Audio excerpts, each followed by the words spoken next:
సంజయుడు ధృతరాష్ట్రుడికి ఇలా చెప్పాడు, ఓ మహారాజా, దుర్యోధనుని మాటలు విని శల్యుడు ఇలా అన్నాడు, ఓ దుర్యోధన, నువ్వు కృష్ణార్జునులను రతికులలో శ్రేష్ఠుడని భావిస్తున్నావు. ఆ నీ ఊహ తప్పు. ఎందుకంటే వారు బాహుబలంలో నాతో సమానమైన వారు కారు. కౌరవులు యుద్ధానికి పూనుకున్నప్పుడు పాతాళం నుండి పిశాచులు పట్టుకుంటావని చెప్పారు కదా, శల్యుడిని పట్టుకుంది.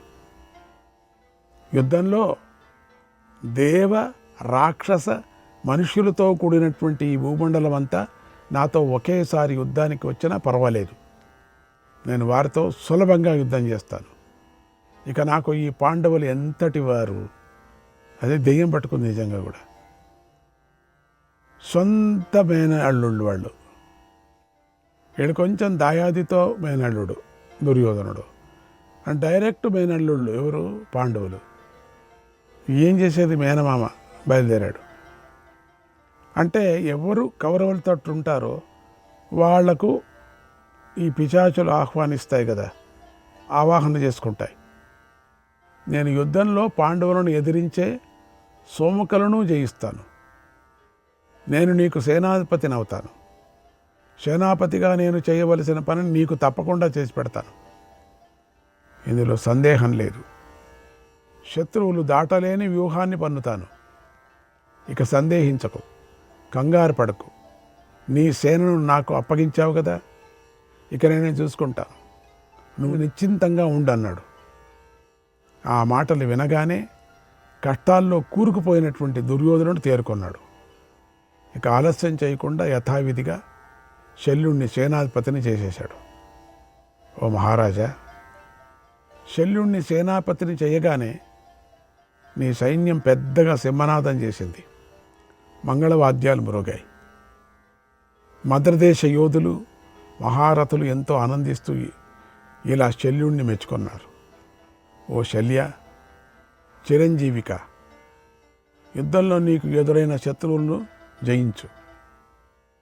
నీ భుజబల సహాయంతో ధృతరాష్ట్రపుత్రులు శత్రువులను సంహరిస్తారు, ఈ భూమిని శాసిస్తారు అని వీరులందరూ శల్యుడిని మెచ్చుకున్నారు. ఆ మాటలు విని శల్యుడెంతో ఆనందాన్ని పొందాడు. దుర్యోధనుడితో ఇలా అన్నాడు, ఓ రాజా, నేను ఈ రోజున పాండవులతో కూడా పాంచాలను అందరినీ వధిస్తాను, లేదా నేనే చచ్చి స్వర్గానికి పోతాను. ఓ రాజా, నన్ను నమ్ము. నేను ఈ రోజున పాండవ సైన్యాన్ని యుద్ధంలో నలువైపులకు పరిగెత్తిస్తాను. నీకు సంతోషం కలిగేలాగా చేస్తాను. ద్రోణ భీష్మ కర్ణులను మించి యుద్ధం చేస్తాను. రణభూమిలో వేగంగా సంచరిస్తానన్నాడు. అలా శల్యుడు సేనాపతి కాగానే కౌరవ సైన్యంలో కర్ణుడు లేడనే బాధే కనిపించలేదప్పుడు. సైనికులందరూ శల్యుడిని చూసి చాలా సంతోషించారు. పాండవులిక ఈ శల్యుడి చేతిలో మరణించినట్లే అని భావించారు. తర్వాత నీ సైన్యమంతా ఎంతో ఉల్లాసంగా శాంతిగా ఆ రాత్రి చక్కగా నిద్రపోయింది. నీ సేన సంతోషంగా ఉత్సాహంగా చేస్తున్న ధ్వనులను విని ధర్మరాజు రాజులందరూ వింటూ ఉండగా శ్రీకృష్ణుడితో ఇలా అన్నాడు, ఓ మాధవ, శల్యుణ్ణి సకల సైన్యాలు పూజిస్తాయి. ఆ శల్యుణ్ణి దుర్యోధనుడు ఇప్పుడు సేనాధిపతిగా చేశాడు. ఓ కృష్ణ, నువ్వే మాకు నాయకుడవు, మమ్మల్ని రక్షించేవాడు కనుక నేను చెప్పిన విషయాన్ని ఆలోచించు. తర్వాత ఏం చేయాలో దాన్ని చెయ్యన్నాడు. ఆ మాటలు విని కృష్ణుడు ఇలా అన్నాడు, ఓ ధర్మరాజా, శల్యుడు ఋతాయన పుత్రుడు. అతడి గురించి నాకు బాగా తెలుసు. అతడు పరాక్రమవంతుడు, తేజస్సు కలవాడు, విశేషించి మహాత్ముడు, బుద్ధిశాలి, విచిత్రంగా యుద్ధం చేస్తాడు, నేర్పుగా అస్త్రాలను ప్రయోగిస్తాడు, శస్త్రాలను ప్రయోగిస్తాడు. యుద్ధంలో భీష్మ ద్రోణ కర్ణులతో సమానమైనవాడు. ఇంకా చెప్పాలంటే వారిని మించిన వాడని నా అభిప్రాయం. ఎంత ఆలోచించినా కూడా యుద్ధం చేస్తుంటే నాకు శల్యుడితో సమానమైన వీరుడు కనిపించడం లేదు. నేను ఎవరినీ ఊహించుకోలేకపోతున్నాను. ఆ శల్యుడు శిఖండి, అర్జునుడు, భీముడు, సాత్యకి, దుష్టుద్యుమ్నుడి కంటే ఎంతో బలశాలి. సింహంలాగా, ఏనుగులాగా పరాక్రమిస్తాడు. ప్రళయకాలంలో ప్రజలపై కోపించిన కాలుడిలాగా భయం లేకుండా రణరంగంలో విహరిస్తాడు. అలాంటి శల్యుడితో పులి వంటి పరాక్రమం గల నువ్వు తప్ప ఇంకెవరూ పోరాడలేరు. దేవలోకంతో సహా ఈ భూమిలో నువ్వు తప్ప యుద్ధంలో శల్యుని ఎవరూ చంపలేరు. శల్యుడు ప్రతిరోజు యుద్ధం చేస్తూ నీ సైన్యాన్ని నాశనం చేస్తూనే ఉన్నాడు. కనుక ఆ శల్యుణ్ణి పూర్వం ఇంద్రుడు శంబరాసుణ్ణి వధించినట్లుగా నువ్వు వధించు. అతడు దుర్యోధనుడి చేత బాగా గౌరవించబడ్డాడు. యుద్ధంలో అజేయుడు. ఆ శల్యుణ్ణి కనుక నువ్వు చంపితే నిశ్చయంగా నీకే జయం లభిస్తుంది. మహారాజా, శల్యుడు కనుక చస్తే కౌరవ బలమంతా నాశనం అయిపోయినట్లే లెక్క. ఓ మహాబాహు, ధర్మరాజా, నా మాట విను. యుద్ధభూమిలో శల్యుడిపైకి దండెత్తు. పూర్వం ఇంద్రుడు నముచిని చంపినట్లుగా అతన్ని చంపు. ఈ రణభూమిలో నా మామ అని మాత్రం ప్రేమ చూపించకు, దయ చూపించకు. క్షత్రియ ధర్మాన్ని పాటించు. నువ్వు భీష్మ, ద్రోణ, కరుణలనే మహాసాగరాన్నే దాటావు కదా, గుర్తుంచుకో. ఇప్పుడు శల్యుడు గోష్పాదంలాగా చిన్న గుంట వంటివాడు, అంత పెద్దవాడం కాదు. దీనిలోనికి నువ్వు పరివారంతో సహా మునిగిపోకు. చిన్నది గోపాదం. వాన వస్తూనే గోపాదం పెట్టి వెళితే ఆ గోపాదంలో నీళ్లు నిండుతాయి, ఇంత అది అంతే. అది ఇదేం పెద్ద సముద్రం కాదు. దాంట్లో ఎంత నీళ్లు నిండుతాయో ఆ గోపాదంలో నిండినంత నీళ్లులాగా వీడు అనే విధంగా చెప్తున్నారు. దీనిలోకి నువ్వు పరివారంతో సహా మునిగిపోకు. ఎక్కడా మునిగిపోలేవు. నువ్వు నీ తపోబలాన్ని చూపించు, నీ క్షాత్ర బలాన్ని చూపించు. యుద్ధభూమిలో శల్యుణ్ణి పడగొట్టు అన్నాడు కృష్ణుడు. ఆ మాట అనగానే పాండవులు కృష్ణుడిని ఎంతో అభినందించారు. కృష్ణుడు ఆనందంగా ఆ సాయంకాల సమయంలో తన శిబిరానికి వెళ్ళాడు. తర్వాత ధర్మరాజు తన సోదరులను, సోమకులను వారి వారి శిబిరాలకు పంపించాడు. సుఖంగా నిద్రించాడు. పాంచాలురు, పాండవులు కర్ణుడు చనిపోయాడని ఆ రాత్రి ఎంతో సంతోషంతో సుఖంగా నిద్రపోయారు. ఇన్ని రోజులకు నిద్ర వచ్చింది వాళ్ళకి. ఓ మహారాజా, అలా పాండవ సేన కర్ణుడి మరణంతో విజయాన్ని పొందింది. మేటి ధనుర్ధారులతో, మహారథులతో కలిసి ఒడ్డుకు చేరినట్లుగా చింతను విడిచిపెట్టి ఎంతో ఆనందించి అన్నాడు. వాళ్ళంతా ఆనందించారు అన్నాడు సంజయుడు. శ్రీకృష్ణాయ పరమాత్మనే నమః. 8వ అధ్యాయం. సంజయుడు ధృతరాష్ట్రుడికి ఇలా చెప్తూ ఉన్నాడు. ఓ మహారాజా, తెల్లవారింది. దుర్యోధనుడు కవచాలు ధరించాడు. నీ మహారథులు, వీరులారా యుద్ధానికి సిద్ధంగండి అని ఆజ్ఞాపించాడు. అప్పుడు సైనికులు నీ పుత్రుడు ఆజ్ఞను పాటించి వాళ్ళంతా యుద్ధానికి సిద్ధమయ్యారు. కొందరు రథాలను సిద్ధం చేశారు. మరికొందరు నలువైపులా పరిగెత్తారు. ఏనుగులు సిద్ధం చేయబడ్డాయి. పదాతలు కవచాలను ధరించారు. యుద్ధభేరీలు మ్రోగాయి. యుద్ధానికి బయలుదేరిన సైనికులతో ఆ ప్రాంతమంతా కోలాహలంగా ఉంది. యుద్ధంలో మరణించగా మిగిలిన సైన్యం మృత్యువునే తరిమి కొడుతున్నట్లుగా పరిగెత్తుతూ కనిపించారంతా. అందరూ పరిగెత్తుకొని ఎట్లా మృత్యువు తట్టు పరిగెత్తారు, శ్మశానం తట్టు పరిగెత్తినట్టుగా. పరిగెత్తి అగ్నిలో పడినట్టుగా పడుతున్నారు, చింపురు పురుగుల్లాగా. మహారథులంతా శల్యుణ్ణి సేనాధిపతిగా చేసుకొని సైన్యాన్ని విభజించారు. అక్కడ ఏం మహాసైన్యం ఉంది, పోన్లేండి, యుద్ధం చేయడానికి సిద్ధమయ్యారు.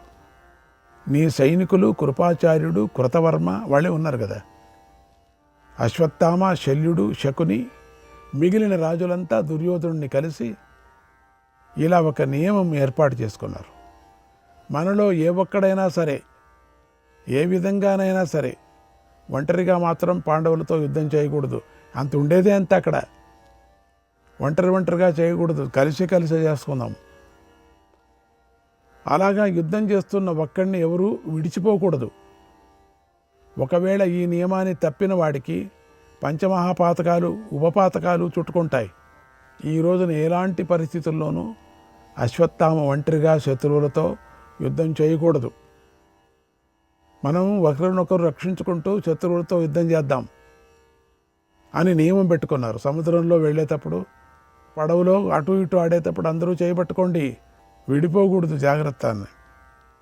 తర్వాత శల్యుణ్ణి సేనాపతిగా చేసుకొని శత్రువులపై విరుచుకుపడ్డారు. అలాగే పాండవులు కూడా మహాసంగ్రామంలో వ్యూహరచన చేసి ఏదే కొద్దిగా ఉండేది దీని వ్యూహ కౌరవ సేన మీదకు అన్ని వైపుల నుండి దాడి చేశారు అన్నాడు సంజయుడు. అప్పుడు ధృతరాష్ట్రుడు ఇలా అడిగాడు, ఓ సంజయ, నేను ద్రోణుడు, భీష్ముడు, కర్ణుడు మొదలైన వీరుల మరణం గురించి విన్నాను. ఇప్పుడు ధర్మరాజు చేతిలో శల్యుడు ఎలా చనిపోయాడో చెప్పు, భీముడి చేతిలో దుర్యోధనుడు ఎలా మరణించాడో చెప్పు అని అడిగాడు.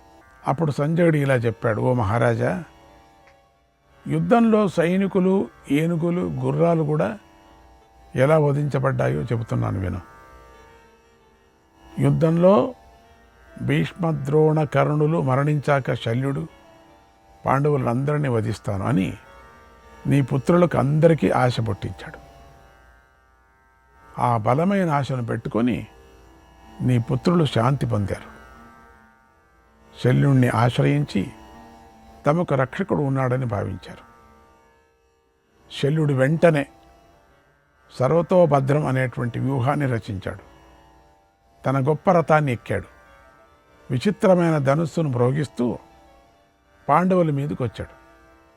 అలా రథంతో కూడిన శల్యుడు నీ పుత్రుల భయాన్ని పోగొడుతూ యుద్ధభూమికి బయలుదేరాడు. అప్పుడు ఆ శల్యుడు వ్యూహానికి ముఖభాగంలో ఉన్నాడు. అతడితో మద్రదేశ వీరులు, కర్ణపుత్రులు ఉన్నారు. వ్యూహానికి ఎడమ భాగంలో త్రిగర్త వీరులతో కలిసి కృతవర్మ ఉన్నాడు. దక్షిణ పార్శ్వభాగంలో శక, యవన సేనలతో కలిసి కృపాచార్యుడు ఉన్నాడు. వెనుక భాగంలో కాంబోజ సైన్యంతో అశ్వత్థామ ఉన్నాడు. వ్యూహ మధ్య భాగంలో కురువీరులతో రక్షించబడుతున్న దుర్యోధనుడు ఉన్నాడు. అశ్వసైన్యంతో శకుని ఉన్నాడు. వారితో కలిసి శకుని పుత్రుడైన ఉలూకుడు సకల సైన్యంతో యుద్ధానికి సిద్ధంగా ఉన్నాడు. అలాగే పాండవులు కూడా వ్యూహరచన చేసి సైన్యాన్ని 3 విభాగాలుగా విభజించారు. నీ సైన్యాన్ని ఆక్రమించారు. దృష్టద్యుమ్నుడు, శిఖండి, సాత్యకి ఈ 3 శల్యుడి సేనను సంహరించడానికి సిద్ధంగా ఉన్నారు. ఆ తర్వాత ధర్మరాజు తన సైన్యంతో కలిసి శల్యుణ్ణి చంపే కోరికతో అతడిపై దాడి చేశాడు.